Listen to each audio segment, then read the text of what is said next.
नमस्कार, स्वागत है आपका द न्यूज पर और मैं हूं आपके साथ शेरिन। दिल्ली में हुए शराब घोटाले को लेकर एक तरफ दिल्ली के मुख्यमंत्री अरविंद केजरीवाल की बढ़ रही है मुश्किलें, तो वहीं दूसरी तरफ सीबीआई की तरफ से दायर की गई एक और चार्जशीट में बड़ी है अब के कविता की मुश्किलें। जी हां, के कविता को मुख्य साजिशकर्ता बताया गया है सीबीआई के इस चार्जशीट में। तो वहीं दूसरी तरफ अब सीबीआई ने किया है ये बड़ा खुलासा कि के कविता ने सिर्फ इस शराब घोटाले में, यानी कि ये शराब घोटाला ही नहीं किया बल्कि इस शराब घोटाले के जरिए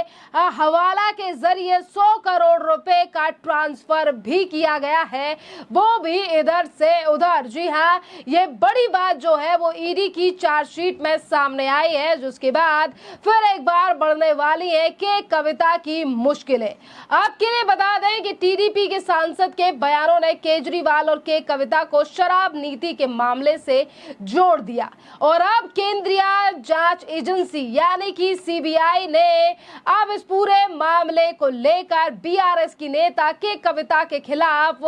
जो है वो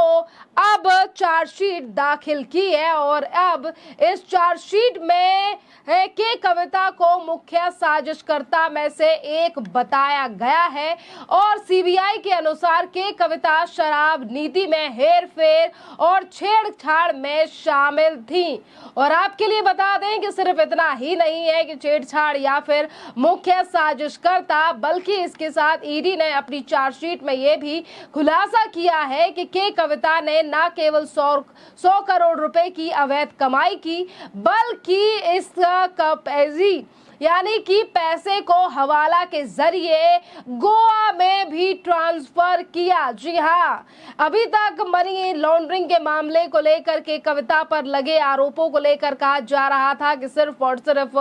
देश में विपक्षी पार्टियों को फंसाया जा रहा है, पर एक के बाद एक सीबीआई के द्वारा जो चार्जशीट दाखिल की जा रही है उसमें बड़े बड़े खुलासे जो हैं वो शराब घोटाले को लेकर हो रहे हैं। सीबीआई ने मामले में के कविता की भूमिका स्थापित करते हुए टीडीपी सांसद मंगुटा श्रीनिवासवालू रेड्डी और उनके बेटे राघव मंगुटा के बयानों का हवाला भी अपने चार्जशीट में दिया है और बयानों के माध्यम से सीबीआई ने यह स्थापित कर दिया है और बता दिया है कि टीडीपी सांसद ने मार्च 2021 में दिल्ली के मुख्यमंत्री अरविंद केजरीवाल से उनके कार्यालय में मुलाकात की और शराब के कारोबार में उनका समर्थन मांगा, जिसके बाद सीबीआई के अनुसार केजरीवाल ने मंगुटा रेड्डी को समर्थन का आश्वासन देते हुए उन्हें यानी कि के कविता के संपर्क में लाने के लिए कहा है। सीबीआई ने ये बात भी बताई है कि केजरीवाल ने मंगुटा श्रीनिवासुल रेड्डी को आम आदमी पार्टी के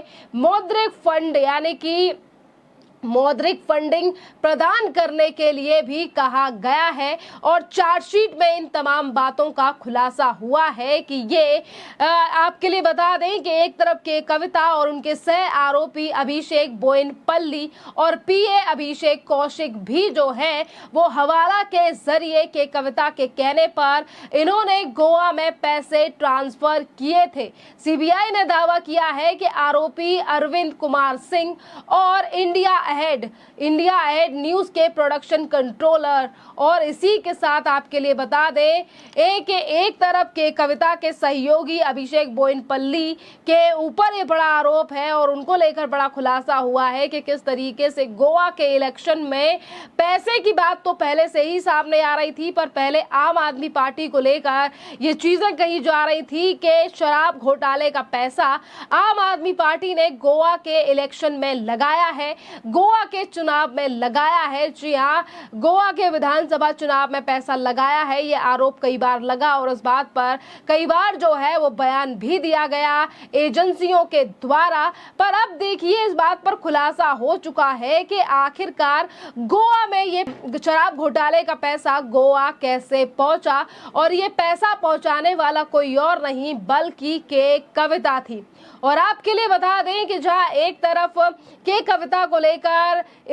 सीबीआई ने ये बड़ा खुलासा किया है, तो वहीं दूसरी तरफ दिल्ली से गोवा तक 7.5 करोड़ रुपए की धनराशि जो है वो कई बार जो है वो ट्रांसफर की गई। सीबीआई ने कहा है कि के कविता ने थोक शराब लाइसेंस L1 धारक मेसर्स इंडो स्पिरिट्स का इस्तेमाल आम आदमी पार्टी को दिए गए 100 करोड़ रुपए की अग्रिम राशि वसूलने के लिए किया। और इसी के साथ सीबीआई ने यह भी खुलासा किया है कि के कविता के साथ शरद चंद्र रेड्डी की कंपनी से भी भूमि के सौदे, देखिए लैंड का भी मामला सामने आ रहा है इसमें कि किस तरीके से भूमि सौदे की आड़ में 14 करोड़ रुपए प्राप्त करके जो है वो पैसा वसूल किया गया और बिक्री समझौते में नवंबर 2021 और तक जो है ये 14 करोड़ रुपए का भुगतान जो है वो करने की शर्त भी रखी गई थी। यानी कि एक तरफ अब इसमें जमीन को लेकर भी मामला सामने आ रहा है कि एक तरफ तो जमीन की खरीदारी की गई है और उसी के बदले में डबल पैसा जो है वो लिया गया है कि किसी को ये शक ना हो कि ये पैसा आखिरकार शराब धारकों से लिया गया है, यानी कि जो शराब बेचने वाले लोग हैं उनसे लिया गया है या फिर ये कारोबार का पैसा है। देखिए अब लगातार जो है वो उस पूरे मामले में मुश्किलें जो हैं वो बढ़ती हुई नजर आ रही है, क्योंकि सीधे तौर पर अब जिस तरीके से चीजें सामने आई है उस पर नजर आ रहा है कि एक तरफ बीआरएस की लीडर के कविता तो वहीं दूसरी तरफ आम आदमी पार्टी के नेता किस तरीके से इस शराब पॉलिसी में एक दूसरे का सहयोग कर रहे थे और दोनों ही पार्टी के नेता इस पर इन्वॉल्व थे। और अब सीबीआई ने जो के कविता को लेकर चार्जशीट में खुलासा किया है, जिस पर अब कांग्रेस जो कि इंडिया अलायंस का हिस्सा है और इसी के साथ भारतीय जनता पार्टी जो कि एनडीए यानी कि देश की सरकार है, और यहीं पर दिल्ली बीजेपी के नेता आरपी सिंह ने भी के कविता के ऊपर हमला बोला है। सुनिए क्या कह रहे हैं आरपी सिंह। सीबीआई के पास ऐसे तथ्य हैं, ऐसे सबूत हैं जिनसे ये साबित होता है कि के कविता ने पैसे जनरेट भी किए इनकी लिकर पॉलिसी के अंतर्गत, और वह पैसा आम आदमी पार्टी के गोवा चुनाव के अंदर उपयोग करने के लिए हवाला के रूट से वहां पर भेजे भी। देखिए के कविता को लेकर आरपी सिंह ने सीधे तौर पर कहा है कि के कविता के खिलाफ सीबीआई के पास अब पुख्ता सबूत है और इसीलिए जो है ये चार्जशीट दाखिल की गई है कि किस तरीके से पैसा जो है वो गोवा भेजा जा रहा था। देखिए एक तरफ तो भारतीय जनता पार्टी शुरुआत से ही शराब घोटाले को लेकर के कविता हो या फिर दिल्ली के मुख्यमंत्री अरविंद केजरीवाल हो, इन दोनों के ऊपर ही हमलावर है। वहीं अगर बात की जाए कांग्रेस पार्टी की तो कांग्रेस के नेता राशिद अल्वी का भी इस पर बयान सामने आया है। और आपके लिए बता दें कि दिल्ली में हुए शराब घोटाले को लेकर कई बार दिल्ली में कांग्रेस ने भी प्रदर्शन किया है, पर आज इसी घोटाले को लेकर अगर सीबीआई बड़े खुलासे कर रही है तो किस तरीके से आज के कविता और उनके पिता को लेकर बयान जो है वो दे रहे हैं राशिद अल्वी, और निशाना साधा है प्रधानमंत्री नरेंद्र मोदी की सरकार पर। सुनिए क्या कह रहे हैं राशिद अल्वी। ये कविता और उनके पिता अगर बीजेपी ज्वाइन कर लेंगे तो इन सारी समस्याओं का समाधान हो जाएगा। ये समस्याएं तभी तक खड़ी रहती हैं जब तक आप बीजेपी के खिलाफ रहते हैं। जैसे ही आप बीजेपी के ज्वाइन कर लेंगे, आपको आसाम का मुख्यमंत्री बना देंगे, आपको